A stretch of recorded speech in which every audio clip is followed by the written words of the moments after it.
CBSE ने class 10वीं और 12वीं की परीक्षा परिणामों को आज जारी किया है।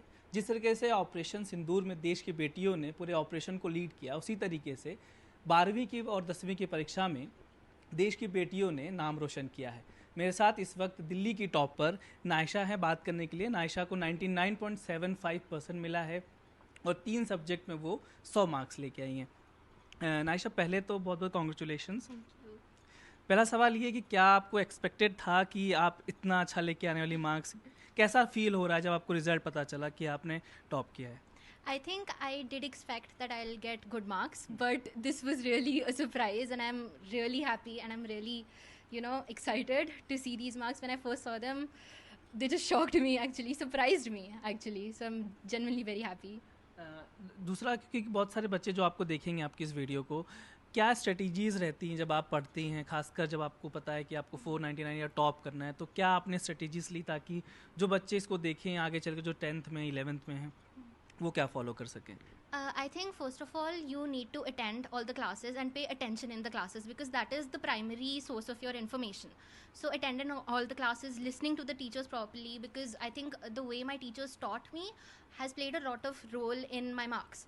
Then secondly, time managing time is very important. You need to participate in other things to have a holistic growth, but at the same time you need to ensure that you have sufficient time to prepare for yourself. Self studying is the best thing ever, and I think after you have learned something, you also need to write it down, because that will help you retain the information better. तो अभी आपने कहा कि self study matter करता है, क्या आपने कोई कोचिंग ली? क्योंकि आज हम देख रहे हैं कि बहुत सारे छात्र जो हैं सिर्फ दिन भर कोचिंग पढ़ते हैं, एक डमी स्कूल का कल्चर शुरू हुआ है। आपने क्या कोई कोचिंग लिया था? No, I did not take coaching for my entire life, and I think that when you are going to coaching, a lot of your time goes there, and it takes away from the time that you can spend on yourself while studying. So I think self-study is the best, and coaching really hampers your growth. तो अभी क्या करना है आपको? Future क्या है आपका? क्या एम है कि आगे चल के क्या करना है और कहाँ पढ़ाई करनी है वो आपको? I am actually applying for LSR in DU, and I want to pursue psychology honors from LSR. तो आगे क्या करना है आपको साइकोलॉजी के बाद? क्या एमए भी करना है, मास्टर्स, विदेश जाना है? क्योंकि आजकल सबसे ज़्यादा बच्चों की चाहत होती है कि वो फॉरेन जाना चाहते हैं। आपकी क्या चाहत है? I want to pursue MA. I am not really sure whether I want to stay in India or pursue it from abroad. I think I'll figure that out, after BA. आपके पास इतने अच्छे मार्क्स आए हैं, लेकिन अभी भी हमने देखा है कि अब जब कॉम्पिटिटिव एग्ज़ाम्स हो गई हैं, क्योंकि 12th और 10th के मार्क्स के बेसिस पे आपको एडमिशन नहीं मिलता, अब आपको कॉम्पिटिटिव एग्ज़ाम्स भी देना है। क्या आपको लगता है वो उस कॉम्पिटिटिव एग्ज़ाम के कारण जो 12th के मार्क्स थे उसका थोड़ा सा इंपॉर्टेंस कम हो गया है, या अभी भी उतना इंपॉर्टेंस है? I think students themselves sometimes feel that while they're studying for boards, it might not be as useful, but personally, once you are studying for boards, that is basically the base of all the other syllabus and stuff. So you need to focus on boards, and I think all of the other things will fall into place if you make sure that your basics are strong. So boards are important for that. आपके parents भी साथ में ही हैं, आप दोनों teacher हैं by the way, तो दर्शकों को ये पता चले कि टीचर्स हैं इसलिए बेटी ने इतना अच्छा पढ़ाई की, ये बोल सकते हैं या कुछ और कारण है? No, I think she has done it all by herself. Whatever support she needed, we have given, but not in terms of studies or something. She has done all by herself.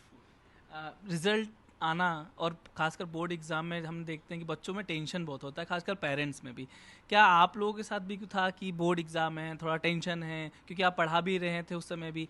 कोई एक pressure होता है जो आप अपने बच्चों को दे रहे थे, या आपको फील करते हैं कि पेरेंट्स अपने बच्चों को ज़्यादातर प्रेशर देते हैं और कई बार वो अननेसेसरी होता है? Yes, it happens because we are both teachers, so we see that parents are also tense. But fortunately, it was not the case with us. She was also studying very hard, but there was no pressure from our side, and I also did not see any pressure that she was facing. I hope we haven't given any pressure. No, not at all. तो कैसे आपने manage किया आपके बच्चे ने कि इतना अच्छा मार्क्स लेके आए? क्या कुछ स्ट्रेटेजीज आप लोगों को बताई होगी, कि आप पढ़ाते भी हैं तो कुछ तो स्ट्रेटेजीज बताई होगी बेटी के लिए आपने? No, what can say is she has always seen us working hard, and she has imbibed that in her, and she has done everything on her own, and she has made sure that she has written every single thing with her own hands, and able to recall, remember, and then write the exams. एक आखिरी सवाल आप दोनों से ही, क्योंकि ना इस बार fail होने जब क्या कहें कि कुछ बच्चों के जो मार्क्स एक दो सब्जेक्ट्स में ख़राब आए उनको फिर से मिड जुलाई में एग्ज़ाम देना है, एक मैसेज एज ए पेरेंट और एज ए टीचर ऑल्सो क्या आप देना चाहते हैं जो बच्चे देखेंगे इस वीडियो को, कि आपको पढ़ाई करना लेकिन नंबर ही सब कुछ नहीं है? आई थिंक अगर किसी बच्चे के कम भी आए हैं मार्क्स तो आई एम वेरी श्योर अगर बच्चा दोबारा मेहनत करेगा तो बच्चा पास ज़रूर हो सकता है. पूरा सिलेबस ना करके अगर कुछ चैप्टर्स को ही अच्छे से बार बार किया जाए तब भी पास हुआ जा सकता है. सर आपका एक आखिरी मैसेज बच्चों को? मैं तो यही कहना चाहूँगा, पहले वो 5 या 6 सब्जेक्ट पढ़ रहे थे, अब शायद एक ही सब्जेक्ट पढ़ना है 12th के लिए, तो I am sure they will be able to do it. Just have a believe in there. Thank you so much. Thank you.